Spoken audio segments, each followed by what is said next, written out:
Hello, welcome back to this channel. I'm so glad to have you once again, and thank you for tuning in to this lovely channel.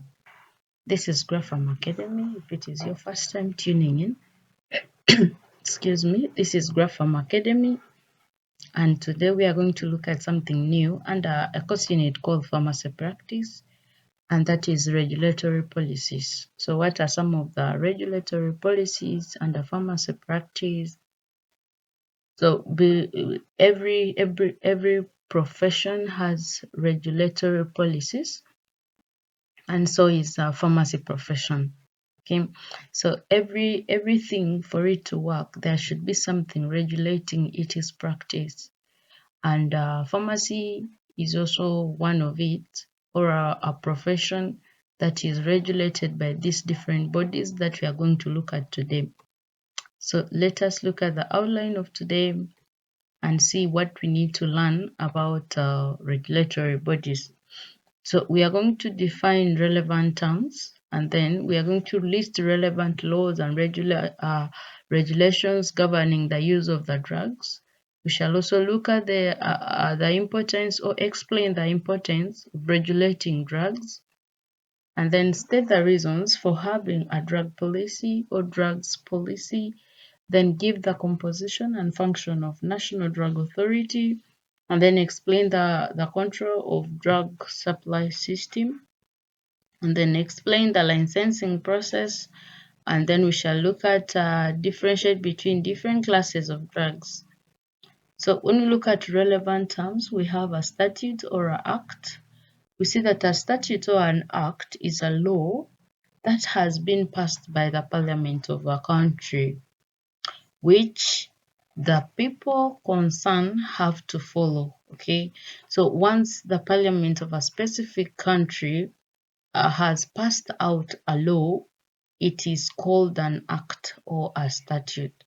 We find that every country there is a parliament, and a parliament is like an arm of government that is responsible for lawmaking or passing out laws. Okay, and there are a number of series that they have to go through before a law is passed out by the parliament. What about laws? Laws are rules made by an authority, for example, the government, for proper regulation of a community or society. They are made by parliament. Okay, so we see that parliament plays a big role in making laws. So what about drug regulations? It is a process that involves various activities aimed at ensuring safety, efficiency, and quality of drugs, normally made by the Minister of Health or Ministry of Health. What about policy? Policy, it is a working document or a plan of action spelling out the aims and objectives of a community or a service or society. Restricted drug. This means a classified drug or any other drug which is not an exempted drug. Classified drug means Class A, Class B, Class C drugs according to the National Drug Authority Act. So when we look at the Act, it is a law passed by Parliament. So you find that this National Drug Authority Act was a law passed by Parliament in 1993. So what are the relevant laws and regulations governing the use of drugs? So we see that drugs, like any other substance, are prone to misuse and abuse. Thus, there is use. Thus, their use has to be guided. Okay, so regulation of drugs is guided by law that are enforced by the drug regulatory bodies. So, in our country here, Uganda, we see that there are specifically two laws that are used to govern the use of drugs. One is the National Drug Policy and Authority Act that was formulated in 1993, Chapter 2206. Then we have the Uganda Pharmacy and Drug Act that was passed out in 1971, and that is Chapter 280. So other laws may include National Medical Stores Act that was passed out in 1993, and then we have National Medicines Policy, which was passed out in July 2015.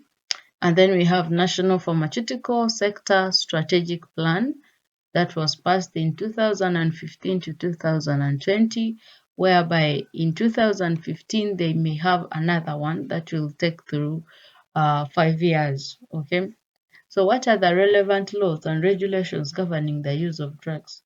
Like we have already emphasized the two laws, that is in Uganda, the judiciary system uses the National Drug Policy and Authority Act of 1993 to control the drugs in the country. However, I don't know about your country. Your country may also be having something else. So the Minister of Health is empowered in consultation with the National Drug Authority to make the regulations from time to time. So why do we need to have these regulations in place? That takes us to the importance of regulating drugs. To maintain the quality of drugs, drugs are poisons, therefore must be regulated in their use. So if we do not regulate these drugs, they are going to affect the health of people since drugs are poisons, okay? And then to curb the misuse of drugs by the public. So in case they are misused, we are in position to know, based on the guidelines of the Act, we are able to know that now maybe this at this stage, or when a person uses these medications, maybe by doing this practice, that is classified as misuse. To prevent people from importing substandard drugs in the country. So this law guides importation, exportation of drugs, the use of drugs in the country, the misuse, when do you grade a misuse, okay? So if there is no standard that is put in place, it is very hard to grade like this is now maybe the misuse or overdose. For example, for you to know that this is an overdose, you find that there is a standard that has to be followed for the overdose to be estimated. So what are the reasons of having this policy? To determine the standard and values on which the drug sector will be based, to indicate the directions towards which all actions of drug sector will be oriented, and then to define objectives which should be made to improve the drug sector, to identify strategies that shall be implemented to achieve the goals and objectives for improving the national pharmaceutical sector. So when we look at Uganda Drug Policy, Uganda Pharmacy and Drug Act, that is Chapter 280, you find that this act was amended and consolidated by the law relating to the control of the profession of pharmacy and the trade and use of the drugs and poisons, and for other purposes connected there within. So the date of assent was 23rd November 1970, and then be it incarnated by the President and the National Assembly and the Parliament assembled. That is how it was passed out. Okay. So the National Drug Authority is a drug regulatory body established by Uganda Government Statute, that is number 13 of 1993. The authority consists of the chairman and 19 members drawn from various disciplines and sectors with special relevance and interest in proper administration and management of drugs. So National Drug Policy Authority's role include, we have ensure that only high quality, safe, efficacious and cost-effective medicines are available and are correctly handled for appropriate use to the population of Uganda. Also, it is responsible for licensing of drug outlets, be it a pharmacy or a drug shop. National Drug Authority is responsible for licensing them. We also have licensing of drug manufacturing facilities. It is the role of National Drug Authority to license drug manufacturing facilities. Regulating clinical trials, drug promotion, and advertising activities. So you find that whenever they're advertising for a specific drug, it is not exaggerated, because when it is exaggerated, it draws attention of people, and yet drugs are poisonous. So it has to be kept monitored, and should be having the vital information that a patient requires to know about that drug when it is advertised. So in case it is exaggerated, National Drug Authority has to come in to follow up the drug advert makers. Okay. There is also controlling the import and export of pharmaceuticals that come to the country, and also we see that it is responsible for pharmacovigilance activities in the country. So when you look at, we are continuing with the National Drug Authority. We see that it is a drug regulatory body in Uganda established under National Drug Policy and Authority Act. It has 4 departments. There is drug assessment and registration. We have talked about licensing. So this department is the one that is involved in licensing drug outlets like pharmacies and drug shops within the country. And there are parameters they have to follow before uh, licensing a specific drug outlet. They have to look at pre-supervision or pre-visit to check the premise inspection. How is the premise? Is it suitable? Is it having a specific distance away from another facility that's already operating? Is it of standard to keep the medications? Is it protecting the medications from direct sunlight? Is it protecting the medication from maybe heat, excessive heat? Okay, so they look at all that before it is licensed. Then drug inspectors or inspectorate. Okay, so we see that the inspectorate department also has its specific roles. We have the Department of Drug Information and Pharmacovigilance. We have a lecture on this channel on pharmacovigilance. In your free time, kindly look out for that so that you understand what pharmacovigilance is. But briefly, pharmacovigilance is drug monitoring, adverse drug reaction monitoring, assessing, and reporting activities that a personnel has to carry out. However, when you look at the lecture itself, we have a number of things on pharmacovigilance. We have drug quality control, where we look at drug analysis and analytical laboratory activities. So what's the composition of a National Drug Authority?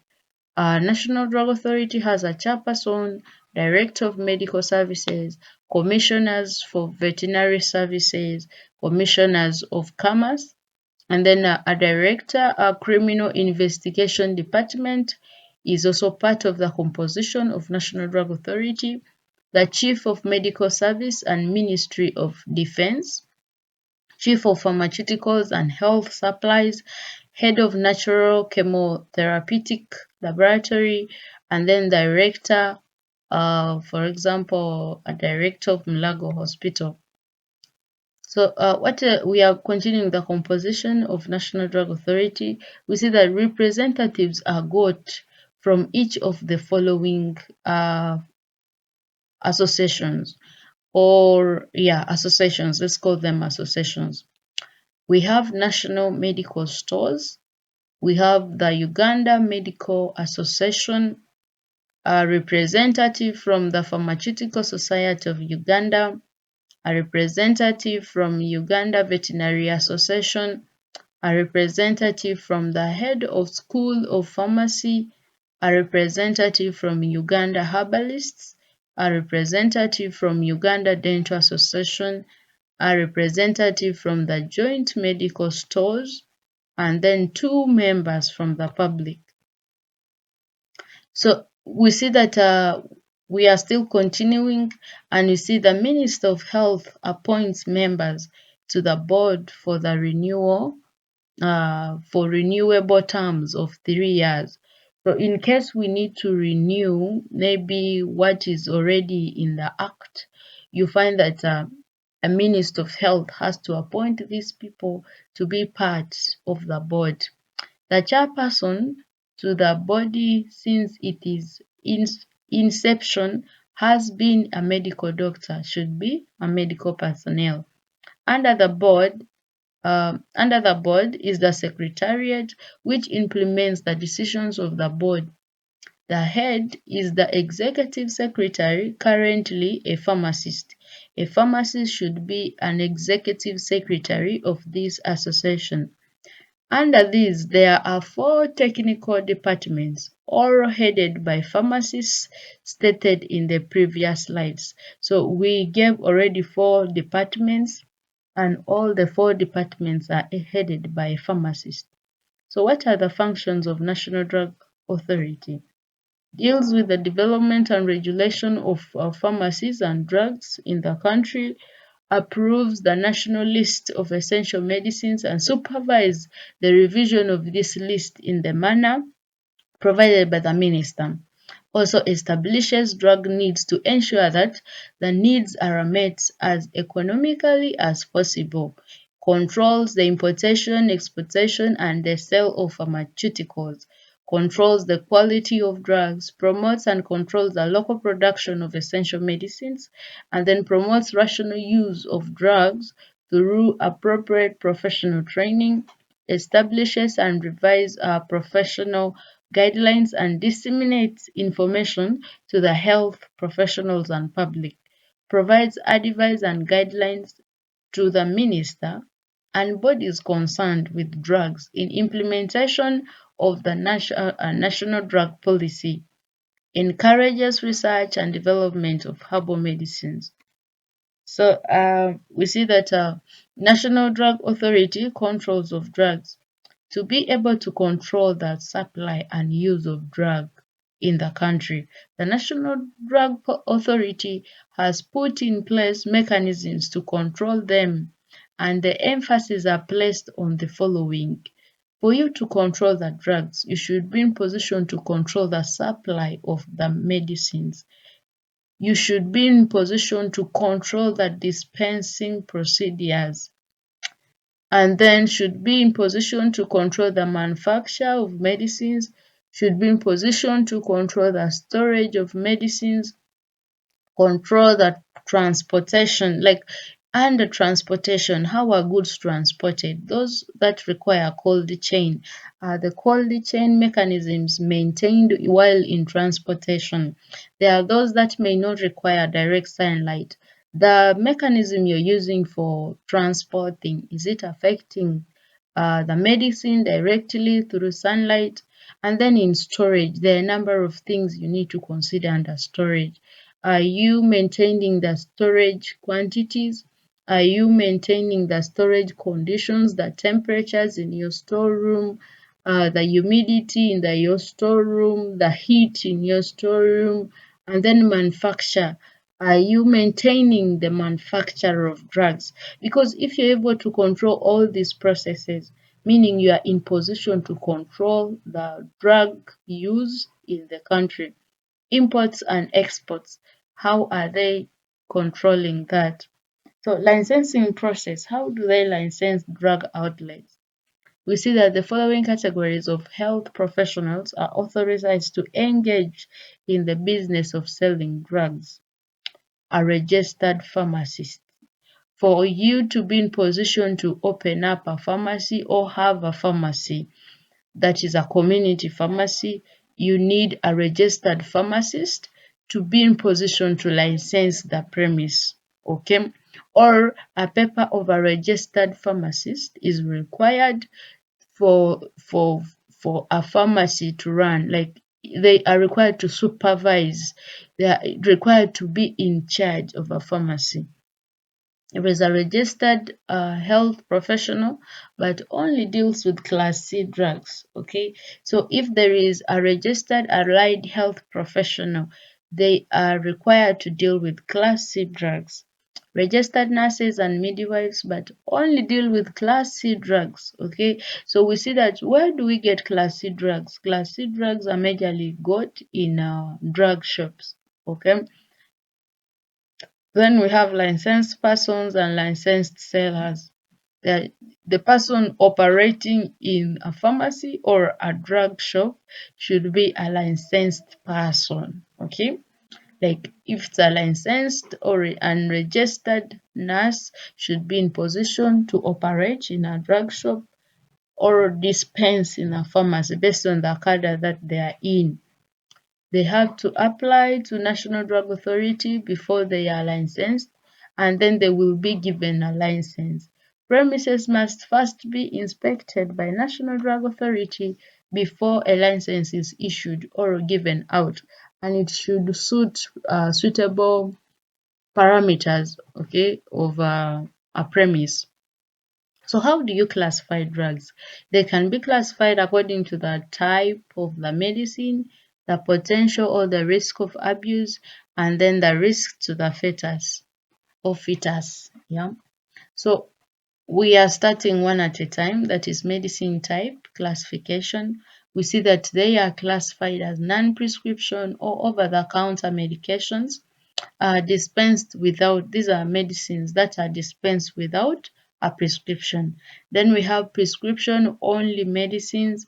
Those are controlled drugs dispensed with a prescription from a duly authorized practitioner.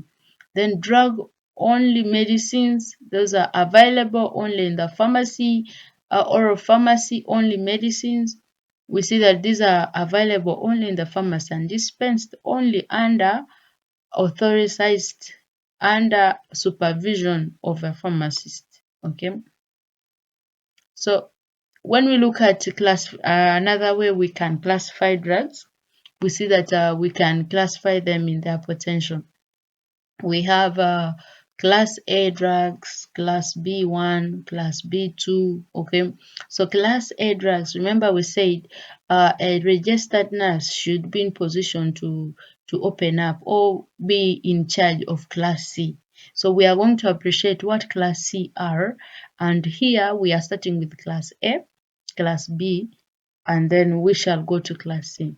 So class A drugs are majorly classified as narcotics, and they are imported or can be exported and can be manufactured or used and under authorization by National Drug Authority.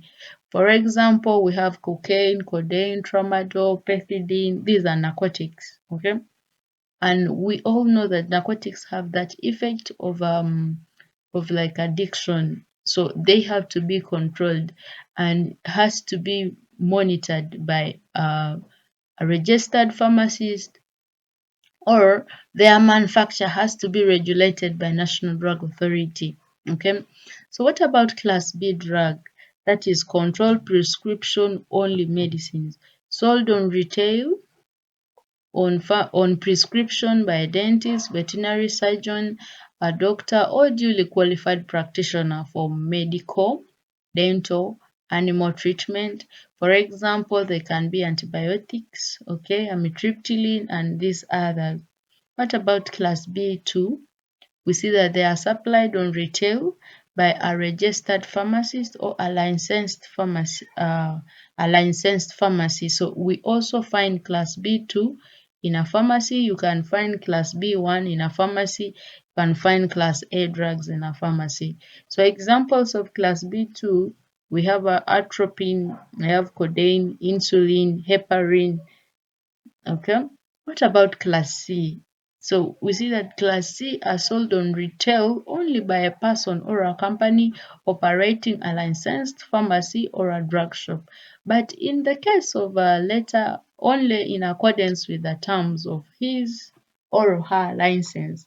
So we have class C drugs, there are so many. We have paracetamol, diclofenac, loperamide, topical antifungal ointments, creams, and then compound codeine tablets. We also have hydrochloric acid, BP, and so many others. That's why the ETC came in. The exempted drugs and articles, for example, fireworks, medicated soaps, and then tobacco are not, those are in the category of exempted. So when we look at Food and Drug Authority for pregnancy category, we see that category A, adequate and well-controlled human studies have failed to demonstrate a risk to the fetus. In that category A, that is in first trimester, there are specific medications that do not affect pregnant mothers. Then when we look at category B, we see that animal reproductive studies have failed to demonstrate a risk to the fetus, and there are no adequate and well-controlled studies in pregnant women. That is for category B medications. And then category C, animal reproduction studies have shown an adverse effect on the fetus, and there are no adequate and well-controlled studies in human, but potential benefits of the drug in pregnant women, and then also have potential risks. We have category D, category X. So in your free time, you can pause this video to go through those different categories. Okay. Category D, category X. Okay. So regulatory policies in pharmacy practice. We see that the Ministry of Health and its mandate concerning pharmacy practice, Pharmacy and Drug Act of 1971, National Drug Policy and Authority Act of 2000, and National Medicine Policy for July 2015, National Pharmaceutical Sector Strategic Plan 2015-2020. Okay, so in case you need to read more, these are the acts that you can download and go through them and understand them in depth, because they have so much information in them that you need as a practitioner in the pharmacy profession to have an idea. We may not exhaust all of them here, though we have tried to exhaust drug policy and authority by giving you briefly what they do, and maybe the people who are responsible and in it and the rest. So this still continues your reading material, what you need to read. Thank you so much for listening, and thank you so much for your time. In case you have any questions, please kindly put them in the comment section, and then we shall be in position to reach out to you. Wishing you all the best. This is Grapham Academy. Subscribe, like, and share to content in this channel so that we shall be in position to make more videos like this, and we shall be able to support you in your day-to-day practice and your in education, in your studies, in your reading, and the rest. Thank you.